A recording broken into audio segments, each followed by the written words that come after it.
আজকে মালয়েশিয়ান প্রবাসী ভাইদেরকে বিশেষ একটা সুখবর দেওয়ার জন্য চলে আসছি। সেটা হচ্ছে যে আটকে পড়া 18,000 শ্রমিক ভাইদের মধ্যে কিছু অংশ লোক ইতিমধ্যে মালয়েশিয়াতে ফ্লাইট হয়েছে।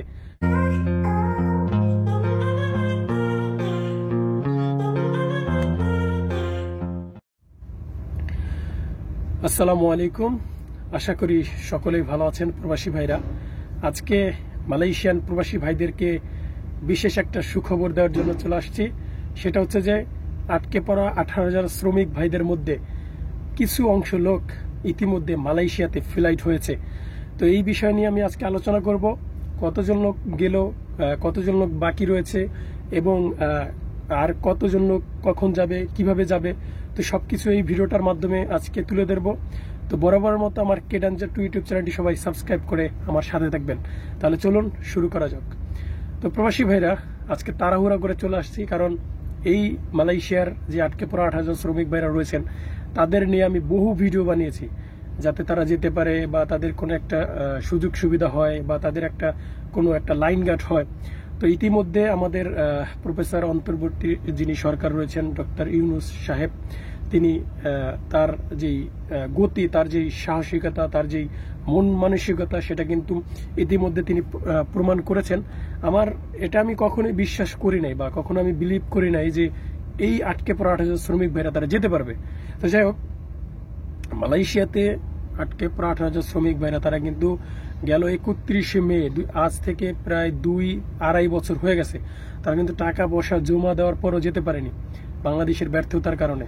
ঠিক আছে, এটা মালয়েশিয়ার কোনো দোষ না, বাংলাদেশি ব্যর্থতার কারণে, বাংলাদেশি পরিস্থিতির কারণে তারা যেতে পারেনি। এই নভেম্বর মাসে কিছু অংশ লোক যাবে, সেটা আমি বলেছিলাম।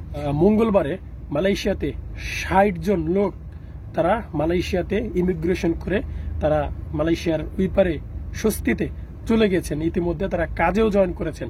ঠিক আছে, আমার ভিডিওগুলো দেখতে পাচ্ছেন পাশে, আমার পাশে যে ভিডিওগুলো দেখতে পাচ্ছেন, এটা হচ্ছে আটকে পড়া 18,000 শ্রমিক ভাইদের মধ্যে 60 জন কর্মী তারা ইতিমধ্যে মালয়েশিয়াতে পৌঁছে গেছেন।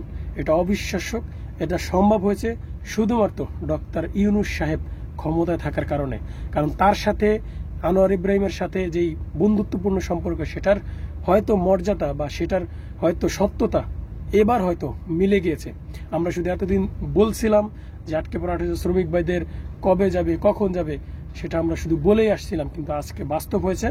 যদিও তার সংখ্যা খুব কম, কিন্তু এই যে 60 জন লোক তারা তো যেতে পেরেছে। এটাই ডক্টর ইউনুস সাহেবকে সবাই কৃতজ্ঞতা জানাচ্ছে যে তারা যে যেতে পেরেছে, এটাই অনেক কিছু। ঠিক আছে, তো মোট তাদেরকে খরচ হয়েছে প্রায় 1.5 লাখ টাকার মতো খরচ হয়েছে। যারা গিয়েছে তারা জানে যে কত টাকা খরচ হয়। সেখানে ট্রেডিং করাতে খরচ হয়েছে, সেখানে খানা পিনা, তাদের আবার রিফারিং যে কাগজপাতি ডকুমেন্ট, সেগুলো রিভিউ করা। তো এই জন্য তাদের কিছু সংখ্যক টাকা খরচ হয়েছে। তো এটা আমি মনে করি না যে 4-5 লাখ টাকা থেকে কোনো মানে খারাপ কিছু, কারণ যদি তারা না যেত তাহলে কিন্তু তাদের 4-5 লাখ টাকা জলে যেত, কিন্তু সেখানে প্রায় 1.5 লাখ টাকার মতো খরচ হয়েছে তাদের এখন বর্তমানে নতুন করে মালয়েশিয়াতে নেওয়ার জন্য। তো এখন বর্তমানে আর যারা বাকি রয়েছেন তাদের মধ্যে আস্তে আস্তে ধীরে ধীরে করে মালয়েশিয়াতে নেওয়ার জন্য ব্যবস্থা করবেন সরকার, আশা করা যায়। তো আটকে পড়া 18,000 শ্রমিক ভাইদের মধ্যে যারা এই ভিডিওটা দেখছেন তারা অবশ্যই কমেন্ট করে জানাবেন যে আপনাদের কেমন অনুভূতি হচ্ছে, আপনাদের কতটা ভালো লাগছে। সবাইকে কমেন্ট করে জানাতে ভুলবেন না। তো ভিডিওটা আজকে এই পর্যন্ত ছিল। তো ভালো থাকবেন সবাই, আবারও দেখা হয়ে যাবে মালয়েশিয়ার যে কোনো নিত্য নতুন আপডেটে। তো খোদা হাফেজ, ভালো থাকবেন সবাই।